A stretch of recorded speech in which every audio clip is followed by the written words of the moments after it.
আসসালামু আলাইকুম। আজকের রেসিপি দেখার জন্য সবাইকে ওয়েলকাম জানাচ্ছি। ঘরে যদি কয়েকটা পাকা কলা থাকে তাহলে বানিয়ে নিতে পারবেন এরকম সুন্দর তুলতুলে কেক। ঘরে বেঁচে যাওয়া কলা দিয়ে বানিয়ে ফেলুন এই মজার কলার কেকটি। তো ঝটপট বানিয়ে ফেলুন দারুণ মজার পাকা কলার কেক। বিকেলের নাস্তায় বা টিফিনে আপনারা বাসায় এটা অবশ্যই ব্যবহার করতে পারবেন। আর আশা করছি ফুল ভিডিও জুড়ে থাকবেন।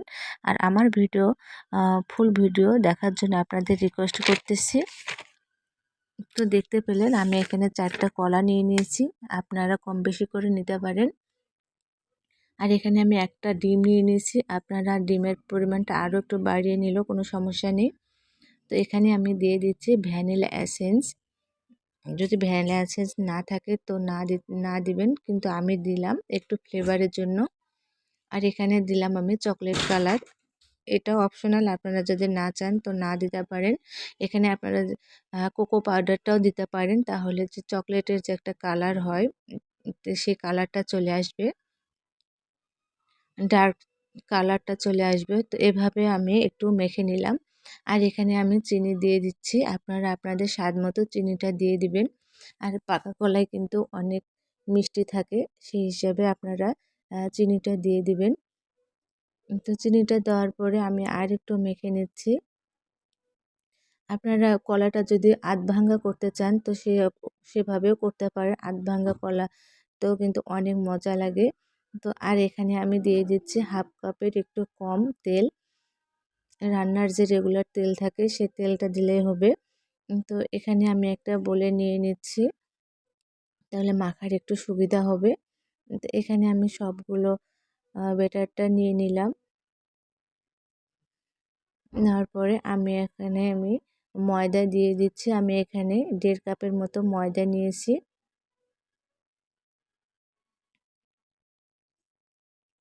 আর এটা কিন্তু আলতো হাতে ঘুরিয়ে ঘুরিয়ে এভাবে মাখতে হবে। এখানে আপনারা তাড়াহুড়ো করবেন না। এই মাখাটা যত সফট হবে যত ভালো হবে তত কিন্তু সফট হবে কেকটা। তো এখানে আমি বেকিং পাউডার দিয়ে দিলাম 1 চামচ।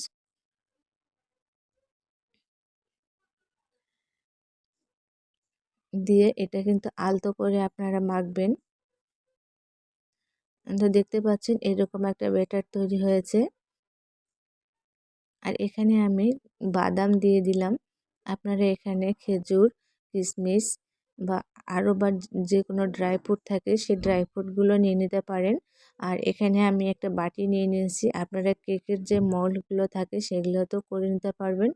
যেহেতু আমি এটা প্রেসারে আজকে রান্না করে দেখাবো, তো সেজন্য আমি একটা ছোট বাটি নিয়ে নিয়েছি। আর এই বাটিতে আমি একটু ঝাঁকিয়ে নিচ্ছি, তাহলে নিচের যে এয়ার বাবলসগুলো থাকে তাহলে সেটা চলে যাবে। আর এখানে আমি চামচ দিয়ে মেখে নিচ্ছি, তাহলে উপরে যে একটা সুন্দর একটা ফেটে যাবে, তখন দেখতে এটা বেকারি স্টাইলে লাগবে, অনেক ভালো লাগবে। আর প্রেসারের যে কালো রাবারটা থাকে সেটা কিন্তু আমি খুলে রেখেছিলাম। এটা দেখতে পাচ্ছেন কেকটা আমার হয়ে গেছে, কিন্তু ওপরে এত সফট হয়েছে সেজন্য উপরে লেগে যাচ্ছে।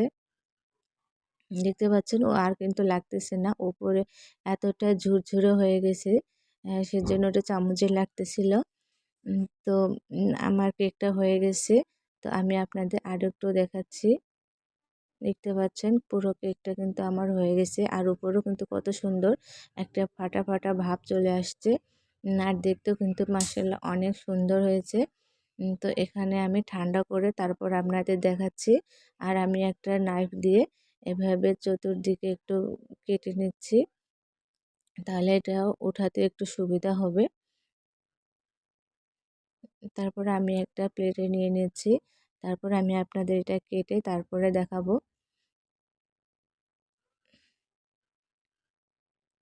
দেখতে পাচ্ছেন কত সুন্দর হয়েছে। আপনারা যদি আরও ডার্ক কালার করতে চান তাহলে কোকো পাউডারটা দিবেন, তাহলে চকলেটের কালার চলে আসবে। আর এখানে আমি আপনাদের কেটে দেখাচ্ছি। দেখতে পাচ্ছেন কত সুন্দর হয়েছে কালারটা। আর এটা খেতেও কিন্তু অনেক মজার। তো ভালো থাকবেন সবাই। আসসালামু আলাইকুম।